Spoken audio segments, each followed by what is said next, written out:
చిలకలూరిపేట పట్టణంలోని మంచినీటి చెరువులకు సాగర్ కుడి కాలువ నుండి రేపు నీటిని విడుదల చేస్తారని ప్రతిపాటి తెలిపారు. చిలకలూరిపేట మండలం పోదవరం గ్రామంలో ఆటోనగర్ను స్థానిక శాసనసభ్యుడు ప్రతిపాటి పుల్లారావు పరిశీలించారు. ఈ సందర్భంగా ఆయన మాట్లాడుతూ తెలుగుదేశం హయాంలోని ఆటోనగర్కు శంకుస్థాపన చేసి లబ్ధిదారులను కూడా ఎంపిక చేయడం జరిగిందని అన్నారు.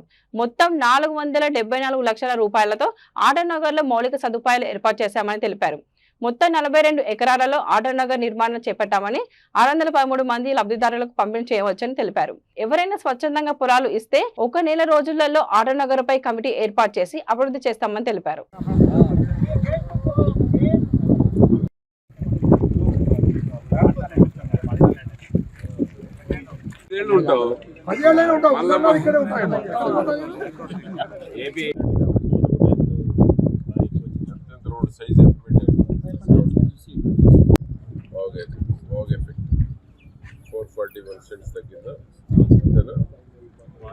phase 1 phase 2 కింద డెవలప్ చేద్దామని స్టార్ట్ చేశాం సార్.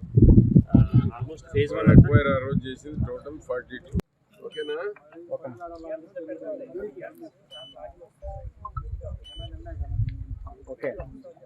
Okay sir. ఓకేనా?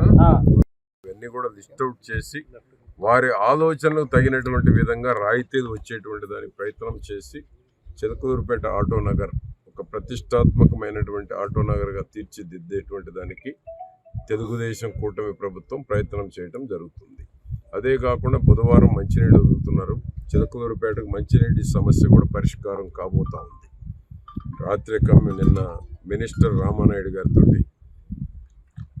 మన సాయి ప్రసాద్ గారు సెక్రటరీ గారితో మాట్లాడాము. బుధవారం గౌరవ ముఖ్యమంత్రి గారు కూడా ఇమ్మీడియట్గా 5 టీఎంసీల నీరు నాగార్జున సాగర్ కుడి కాలువ ద్వారా రిలీజ్ చేయమని ముఖ్యమంత్రి గారు ఆదేశించడం. నిన్న మనం ఆ చెరువు దగ్గర పోయిన తర్వాత మీటింగ్ జరగడం అయింది. బుధవారం నీరు విడుదల చేస్తున్నారు.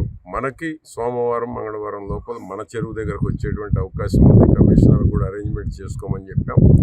రాత్రి నుంచే డిశ్చార్జ్ కూడా పెంచమని చెప్పాం. టౌన్లో ఎక్కడైతే నీరు 23 రోజులు రావాలని ఏదైతే డిశ్చార్జెస్ తగ్గించారో, నీటి విడుదల పరిమాణాన్ని తగ్గించారో, నీటి విడుదల పరిమాణాన్ని పెంచమని కూడా చెప్పాం. సఫిషియెంట్గా టైలాండ్స్ కూడా చివరగా ఉన్నటువంటి ఇండ్ల వారికి కూడా నీరు చేరేటువంటి విధంగా పెంచి ఇవ్వమని కూడా చెప్పాం. కాబట్టి రేపు సోమ మంగళవారాల్లో మన చెరువు దాకా కూడా నీరు వచ్చేటువంటి అవకాశం ఉంది. కాబట్టి చిలకలూరుపేటకి గత పాలకులు తప్పిదాల వలన ఈ గత నెల రోజులు ఏదైతే ఇబ్బంది పడ్డారో 15 రోజుల తర్వాత చిలకలూరుపేట మంచినీటి సమస్య కూడా పరిష్కారం కాబోతా ఉందని కూడా చిలకలూరుపేట పట్టణ ప్రజలకు కూడా తెలియజేస్తున్నాను.